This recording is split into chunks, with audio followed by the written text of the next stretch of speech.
Hi, I'm glad you're here. I'm going to read this story called The Wild Toboggan Ride. The afternoon was crisp and quiet. Nikki pulled her long toboggan to the top of the hill where Grandpa Dan was standing tapping his boot in the snow. Come along, he frowned. I'm chilled to the bone. Fiddlesticks to snow. Please, Grandpa Dan, just one more ride, pleaded Nikki. Oh, fiddlesticks, sniffed Grandpa Dan. Nasty weather. Will you push me, please? Nikki begged. Phooey. This is the last one, then. Grandpa Dan leaned over to give Nikki a tiny push on her long toboggan. As he bent over, he stepped on his extra long scarf, and his foot slipped. Bump, oomph, crash. Grandpa Dan landed on the back of the long toboggan with Nikki on his lap. Yahoo! Yelled Nikki. Good grief, gasped Grandpa Dan.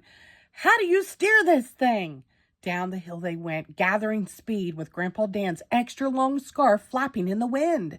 Yahoo! Nikki yelled again. They reached the bottom of the hill and the toboggan swerved left. Whoa! Sputtered Grandpa Dan from behind his extra long scarf. I can't see a thing. Bump, oomph, crash. The baker crossing the street landed on top of Grandpa Dan and Nikki. Good grief, move up, yelled Grandpa Dan. What on earth are you doing, Dan? Asked the baker. Trying to steer this confounded contraption. Move your head, I can't see a thing. Along the street zoomed Grandpa Dan, Nikki, and the baker, all on the long toboggan. Bump, oomph, crash. The barber, locking up his shop, landed on top of the baker. Heavens, find your own spot, said the baker. Quiet down up there, I can't see a thing, yelled Grandpa Dan.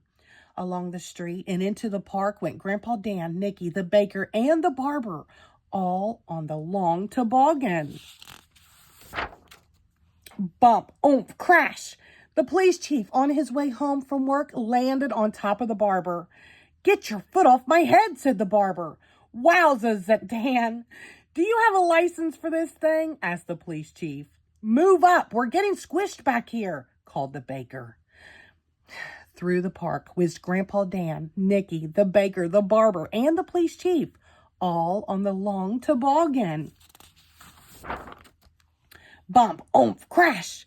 The mail carrier with her bag of letters landed on top of the police chief. Sorry, Chief, said the mail carrier. Get your mail bag off my lap and sit down, said the police chief. This is my spot. Good grief, Grandpa Dan yelled. With everybody dancing around up there, I can't see a thing. Out of the park and into the frozen lake went Grandpa Dan, Nikki, the baker, the barber, the police chief, and the mail carrier, all on the long toboggan.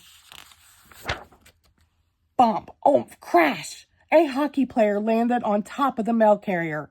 Penalty, yelled the hockey player. Interference. Oh, be quiet, said the mail carrier. Everybody hold on, yelled Grandpa Dan. Yahoo, cried Nikki.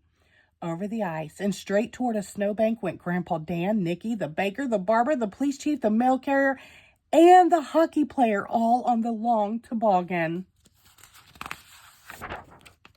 Bump, oomph, crash. The toboggan flew into the snowbank, and suddenly bodies were tumbling in every direction. Hats, gloves, and scarves soared through the air. Grandpa Dan and Nikki landed in a bush. The baker and the barber landed in a tree. The police chief and the mail carrier and the hockey player landed in a garbage can. For a moment, nobody moved. Everything was quiet. Then Grandpa Dan and Nikki crawled out of the bushes. The baker and the barber climbed out of the tree. The police chief, the mail carrier, and the hockey player jumped out of the garbage can.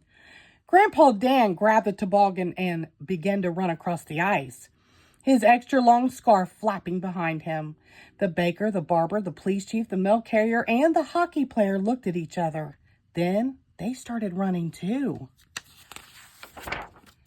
Wait, Grandpa Dan, where are you going? Yelled Nikki. If we hurry, he called back, we can get in one more ride before dark. The end. Thank you.